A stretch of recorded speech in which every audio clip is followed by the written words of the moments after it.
পালিয়েও শেষ রক্ষা হলো না।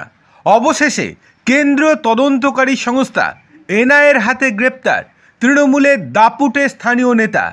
কি হয়েছে চলুন বিস্তারিত দেখে নেওয়া যাক। তার আগে আপনাদেরকে অনুরোধ, ভিডিওটি ভালো লাগলে লাইক, কমেন্ট, শেয়ার এবং সাবস্ক্রাইব করতে একদম ভুলবেন না। চলে আসি মূল খবরে। পূর্ব মেদিনীপুরের ময়নায় বিজেপি নেতা বিজয় কৃষ্ণা ভূঁইয়াকে খুনের ঘটনায় কেন্দ্রীয় তদন্তকারী সংস্থা এনআইএর হাতে গ্রেপ্তার তৃণমূল নেতার নাম বুদ্ধদেব মণ্ডল। স্থানীয় সূত্রের খবর, বুদ্ধদেবের খোঁজে বুধবার তার ছেলেকে নিয়ে নানা জায়গায় তল্লাশি অভিযান চালায় এনআইএ। সেই গোপন সূত্র মারফত তদন্তকারীরা জানতে পারেন পশ্চিম মেদিনীপুরের পিংলায় এক আত্মীয়র বাড়িতে গা ঢাকা দিয়ে রয়েছেন বুদ্ধদেব। সেই খবর পাওয়া মাত্রই সেখানে রাতের বেলায় তল্লাশি চালিয়ে তৃণমূল নেতাকে গ্রেপ্তার করে তদন্তকারী সংস্থা। এরপর বৃহস্পতিবার সকালে তাকে কলকাতার উদ্দেশ্যে নিয়ে যাওয়া হয়।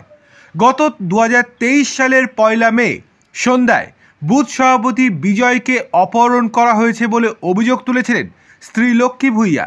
তার অভিযোগের ভিত্তিতে তদন্তে নেমে খোঁজাখুঁজি শুরু করে পুলিশ। পরে বাড়ির অদূরে পুকুর পাড় থেকে বিজয়ের রক্তাক্ত দেহ উদ্ধার হয়।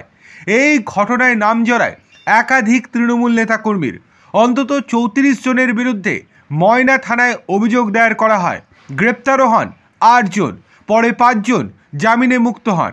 এরপর থেকেই পুলিশি তদন্তে গাফিলতির অভিযোগ তুলে আদালতের দ্বারস্থ হয় বিজেপি। পরে কলকাতা হাইকোর্টের নির্দেশে ঘটনার তদন্তভার যায় এনআইএর হাতে। তদন্তে নেমে ঘটনার পুনর্নির্মাণের পাশাপাশি প্রায় 1.5 শতাধিক এনআইএ প্রতিনিধি মোট 14টি দলে ভাগ হয়ে অভিযুক্তদের বাড়িতে অভিযান চালান গোপনে। অভিযুক্তদের সেই তালিকায় ছিলেন বুদ্ধদেবও। সেই সময় তাদের প্রায় সকলেই ফেরার ছিলেন, যার জেরে অভিযুক্তদের বাড়ি সিল করে নোটিশ সাটিয়ে দিয়েছিলেন এনআইএ কর্তারা। বিজেপি নেতা খুনে এর আগে আরও কয়েকজন তৃণমূল নেতাকর্মীকে গ্রেপ্তার করেছে এনআইএ।